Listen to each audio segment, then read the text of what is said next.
Could there be a language that knows neither past nor future? In Chinese, verbs never change. You don't say I went or I will go. You simply say I go. And time is understood from context. It might sound like something's missing, but what if it isn't? What if it's a completely different way of seeing time? Okay, we got the fact that the verbs do not conjugate for tense, but that doesn't make it a primitive one, because they have another perspective of time. Behind this linguistic simplicity lies a deep perception. Time is not a line stretching from was to will be. It is a living circle where all things flow within the same movement. In ancient Chinese thought, Taoism and Confucianism, time isn't a sequence of separate events.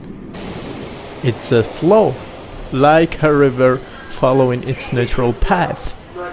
In Taoism, every moment continues the one before it, and everything is happening now is both a result of what was and the seed of what will be. Yin and Yang do not fight, they transform into each other. Night becomes day, summer becomes winter, life becomes death. That's why Chinese never needed verb tenses, because existence itself is an ongoing verb, no need to divide it into was and will be. This linear conception of time gradually permeated philosophy, notably in Augustine and later Hegel, and from there it spread into the thought, language and culture as a whole. Time came to be understood as a journey from beginning to end, and so Indo-European languages and Semitic languages as well developed grammatical tools to express this progression. I was, I am, I will be. Abrahamic religion's theology introduced a linear view of time. Beginning creation, middle is the redemption or human history, and Judgment Day. Thus, one could say that monotheistic theology, with its idea of creation and the ultimate end, is one of the cultural roots behind the foundation of verb tenses in certain languages.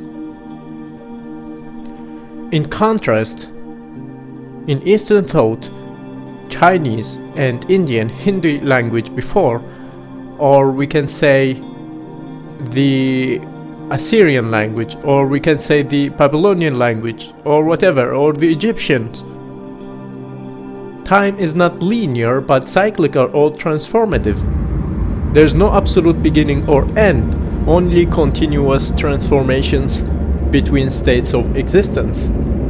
From this worldview, there was never a linguistic need to divide time into past, present, and future. Action occurs within the flow itself, not outside it. The Chinese language, for example, did not lose verb tenses. It simply never needed them, because its culture never adopted the notion of creation followed by an ultimate end. In the Book of Changes, one of the humanity's oldest texts, the sages didn't speak of past or future, they speak of transformation. Transformation is the only constant. Time isn't something that passes, it's a state that shifts. Everything in the universe transforms. Mountains, water, humans, feelings.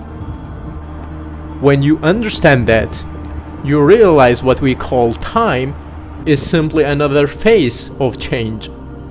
In Chinese culture, time isn't numbers or clock, but the rhythm of life, the pulse of existence. Strangely, modern science, from relativity to quantum mechanics, has begun reaching the same insight that the ancient civilizations intuited thousands of years ago. Albert Einstein once said, "The distinction between past, present, and future is only an illusion, although a persistent one." In quantum physics, there is no absolute before or after.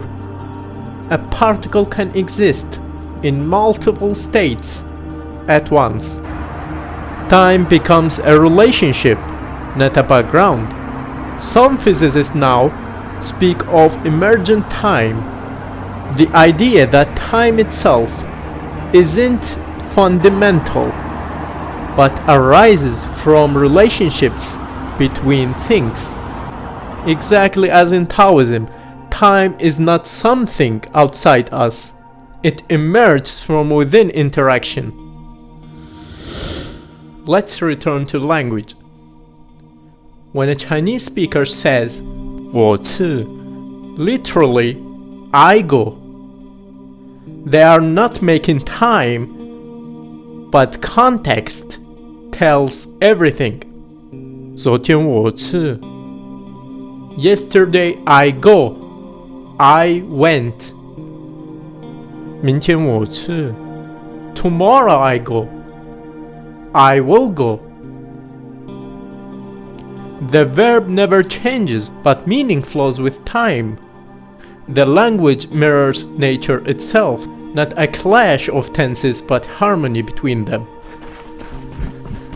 In Chinese, now isn't a fleeting instant. It is everything happening in all directions. Maybe the Chinese language didn't lose its tenses. Maybe we got stuck in the idea of linear time. Some languages see the world as a chain of events. Chinese sees it as a continuous flow, just like the Tao flows and the universe breathes without ever asking, am I in the past or the future? When a language has no tense for verbs, you begin to understand time itself. Time is not what we pass through, it's what we become.